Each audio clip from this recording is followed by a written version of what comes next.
Udah banyak banget sekarang ini HP dengan label gaming killer bermunculan nih. Kayak kemarin tuh, Infinix GT 10 Pro. Belum lagi beberapa bulan lalu Poco F5. Dan masih banyak lagi sih. Pilihan HP di pasar Indonesia makin seger nih, dengan banyaknya kehadiran HP-HP baru dari setiap brand. Ya tinggal dari kitanya aja, pilihlah HP yang price to performanya seimbang. Kan dari dulu udah sering gue bahas nih, kalau kalian cari HP itu minimal punya chipset yang lumayan premium, tapi dengan harga yang terjangkau. Jadi buat dipakai setahun sampai 2 tahun ke depannya itu masih nggak ketinggalan. Tapi balik lagi sih, kalau soal budget yang nggak cukup ya kalian mesti jeli tuh melihat spek HP yang sekiranya pantas buat dipakai setahun atau bahkan 2 tahun ke depan. Kayak HP yang satu ini nih, dari awal perilisannya buat price to performanya udah mantep. Ini adalah Poco F4. Udah setahun lebih nih umur HP ini. Ya udah, sekarang gue mau bahas ulang Poco F4 ini, apa masih layak digunakan di tahun 2023 bahkan di 2024 nanti. Apalagi sekarang harganya udah mengalami penurunan banget. Sekarang absen dulu deh. Siapa di sini dari kalian yang masih pakai Poco F4 sampai sekarang ini? Tulis keluh kesah kalian di kolom komentar ya. Nah, sekarang di video gue kali ini gue mau bahas buat si Poco F4 ini apakah masih worth it buat dipakai. Dan gue mau ceritain lagi pengalaman gue setelah setahun lebih nih pakai Poco F4 ini. Experience apa aja yang udah gue dapetin selama gue pakai HP ini, dan kira-kira cocok nggak nih HP ini dipakai buat jangka waktu yang lama. Dan apakah nanggung? Mending nambah dikit beli iPhone 15 Ultra. Canda ya. Nah, sebelum lanjut ke pembahasannya, ya udah kita opening dulu deh.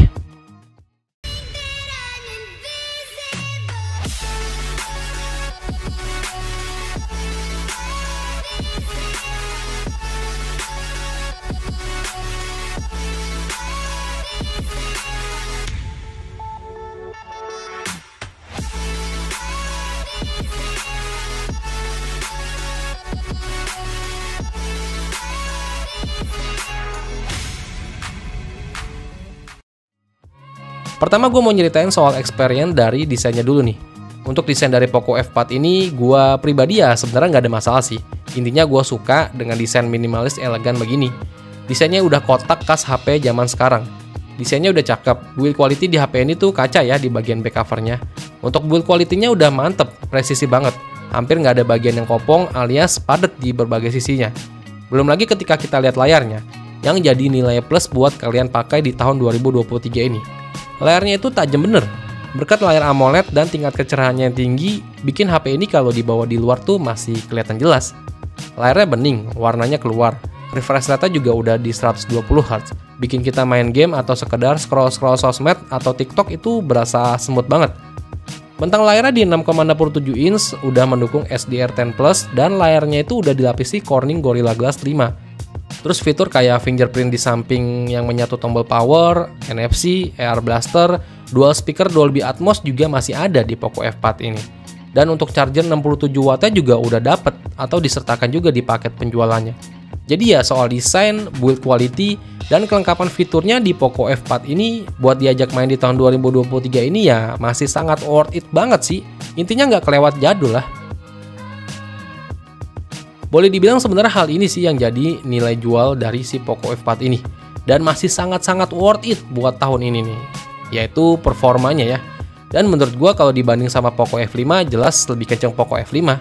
Tapi chipset Snapdragon 870-nya punya Poco F4 ini juga performanya masih bisa dikatakan lebih dari cukup sih. Intinya nggak ada obat lah, HP yang harga secondnya udah di 4 jutaan ini, kalian bisa ngerasain performa main game yang udah lumayan maksimal nih. Chipset Snapdragon 870 dari Poco F4 ini sukses banget jadi salah satu prosesor gaming atas tapi harga merakyat. Intinya skor AnTuTu benchmark versi 9-nya bisa tembus di 670 ribuan. Kalau yang versi 10 udah di 700 ribuan. Main PUBG Mobile bisa disetting di SDR Extreme ya. Main PUBG Mobile di Poco F4 ini udah nyaman banget, nggak ada nge-lag. Framerate juga aman walau dipakai push rank lama sekalipun. Suhunya juga masih tetap terjaga, walau memang dipakai lama udah pasti anget-anget ya bodinya, tapi cenderung performanya tetap stabil sih. Terus main Genshin Impact settingan medium 60 fps masih mampu disikat nih. Cuma kalau emang udah dipakai lama, main Genshin Impact itu agak terasa frame dropnya kalau kita udah ngerasa sama musuh kayak gini. Mungkin tinggal turunin settingannya satu tingkat udah pasti aman frame rate-nya main Genshin Impact ini. Dan beberapa game lainnya di Play Store bisa disikat ya dengan gampang sama Poco F4 ini di settingan rata kanan. Belum lagi suhu HP ini juga tergolong adem dan gak ada panas berlebihan yang bikin telapak tangan gue sampai gak nyaman sih. Intinya push rank performa buat si Poco F4 ini udah juara. Terus kalau untuk soal performa kameranya sih, yang dari awal sebenarnya gue punya ekspektasi lebih di Poco F4 ini. Tapi ternyata menurut gue kameranya ya biasa aja sih. Sebenarnya udah lumayan untuk hasil jepretannya. Tapi entah kenapa agak kurang greget gitu kalau dibandingin sama HP 3-4 jutaan lainnya. Beda hasilnya sih ya tipis-tipis aja sih, tapi bikin gue greget aja. Belum lagi hasil perekaman videonya yang hasilnya tuh ngezoom banget. Jadi kurang leluasa aja record videonya. Hasilnya juga yang nggak terlalu bagus-bagus amat sih, ya tergolong masih lumayan lah. Terus OAS-nya juga masih kurang greget, masih ada kayak hasil perekaman videonya ya kayak gempa gitu. Jadi kalau soal kamera mungkin Poco F4 ini harus di skip aja deh kalau kalian berniat mau jadiin Poco F4 ini buat andalan fotografer kalian buat di tahun 2023 ini. Karena masih banyak HP lain di rentang harga 3-4 jutaan yang kameranya lebih baik dari Poco F4 ini. Ini perekaman 1080 30 fps, fitur stabilisasinya atau OAS-nya kali ya. Ini gue aktifin ya. Jadi ini kualitasnya, OIS-nya dari si Poco F4. Tuh, ini gue sambil jalan-jalan nih. Tuh. Ini stabil ya kalau dilihat dari kameranya langsung ya. Tuh. Kita ke arah langit. Ini stabilisasi gue aktifin ya. Hanya bisa diaktifin OAS-nya kayaknya di 1080p 30 fps aja kok. Nah, tuh. Sip, tapi stabil sih ini. Tapi nggak tahu kualitasnya burik apa enggak pada saat post processing nih. Oke. Ini 4K di 60 fps loh. Ini fitur baru nih di Poco F4 nih. F3 kemarin nggak ada. Ini 4K 60 fps. Tuh, tapi fitur stabilisasinya nggak bisa diaktifin. Kayaknya ini cuman ACE-nya aja nih yang bekerja nih. Tuh. 60 fps kan smooth ya kan.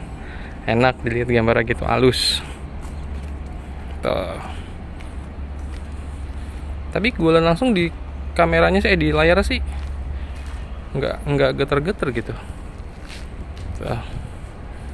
4K 60 fps. Sip, cakep nih 4K 60 fps kepake banget nih buat YouTuber nih. Oke.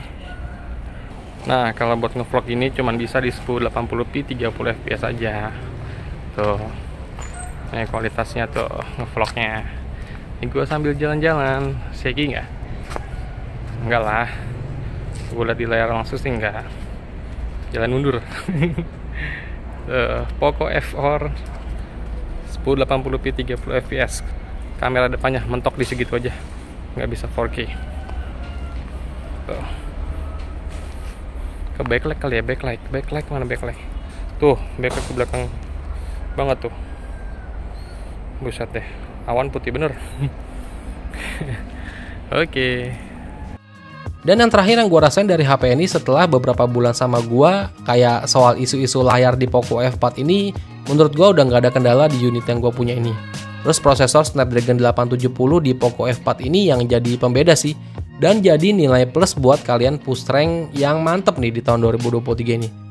HP yang sekarang harganya udah di 4 jutaan kecil ini, buat kalian dengan budget yang ngepas, tapi pengen push rank rata kanan, dengan frame rate yang aman, ya Poco F4 ini solusinya.